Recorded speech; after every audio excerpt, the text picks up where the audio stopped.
We cover politics a lot around here, but there's an old saying that politics is downstream from the culture.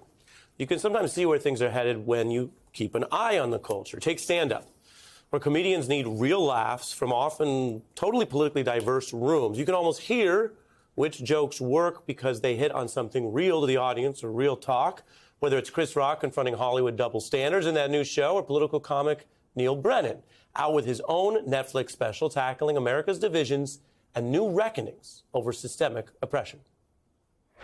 I got pulled over doing 73 and a 35, so it was tight. White cop, I give my license registration, he's back running my plates, and I'm sitting there going like, I deserve whatever, a fine or a ticket, whatever I'm gonna get, I totally deserve. He's like, you know what? I'll let you off with a warning. And I said, thanks, officer, it's been a white privilege. A lot of political humor here, and the jokes only work if the audience, if the room feels that they relate to all this. 20 years ago, the common sort of premise that there is a problem in policing might not work, at least not in some rooms. All of this is interesting as we assess someone that you might recall. Neil Brennan there did this show for Netflix, Neil Brennan Blocks. He's also co-creator of The Chappelle Show and is back on the beat. Thanks for being here. It's good to be here, Ari. How you feeling? Nice set, buddy. They bumped you up. You got a deep background. Yeah? You can see the NBC News. Goblin's hard at work. It's pretty great. We feel good. Ari's workshop back there, ladies and gentlemen. Making the news. It feels like I'm on the Daily Show. Do you feel like you are on the news now, which is even more than your other appearances, which are more, humorous? This is real news right now. Whew, tell me about it. Let's get into it. I want to put the question to you about that premise, right? If your joke is, oh, policing's unfair, you still need the laughs. And there are plenty of parts of America where 5 years ago, 10 years ago, I don't even know if that would land. What do you think? All right, I don't know if you ever heard this phrase, but I report, they decide. Is that it? Did I come to the right place for that? You know what? Well, no, but I say, I try, and then I go, what do you think? And right. I did a joke last night. Now explain the joke. Explain the they decide joke to us. Oh, well, guys, there's a network.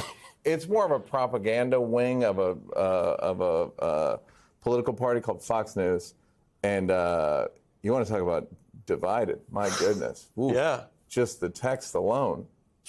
What a wild, the Real Housewives of Fox News. Right? Could you have scripted it that Tucker Carlson, I guess not only hates Trump, he might hate his life? Yeah, I mean, wait, he hates Trump's life or his own life? Well, Tucker texted, I hate Trump passionately in January 20... girlfriend? Go ahead.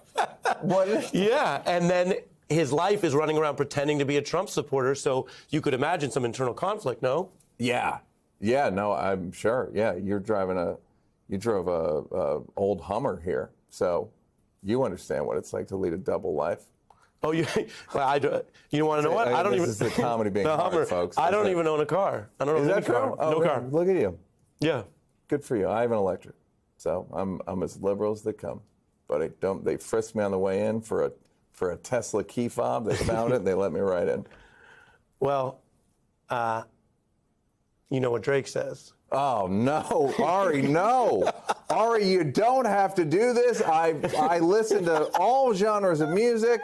You could reference television shows. You could reference movies. Chappelle Show had a big hip-hop link. Now I'm talking. Now you're talking. What's that? Chappelle Show, which you co-created, had a big hip-hop link early, but when it wasn't as globally, culturally embraced.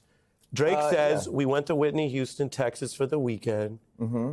I ain't driving anything. I got to stick a key in. Okay. Ours. All right. What spell? Drake is his name? Let's take a look. Like really, probably his worst lyric that I can think of, but go ahead. Well, he's flexing on the fact that it's got to have a push button or a Tesla, like it's no key. You get it. Okay. You don't like the bar? The bar. Ladies and gentlemen, bar is a line in hip-hop. You're on the beat. We know. People know that. They know. Yeah. Yeah. Yes, of course. Do you have any jokes that cut against your politics? Yeah. I'm not going to tell you. You're not going to put that out? No, I'm not going to come here. Well, no, I am. My whole thing is about mental health, and then I'm doing a joke now about I believe in good mental health, except for athletes. You know what I call an athlete with good mental health? An assistant coach. Let them laugh. Let them laugh. People are laughing in the room. Last thing, and I'm going to get out of here. What would you call your style of humor if you had to call it something? I call it traumedy. Oh, right. In my my hit Netflix show. It feels very self-aware, very like now digital era self-aware in a good way. Thank you, buddy.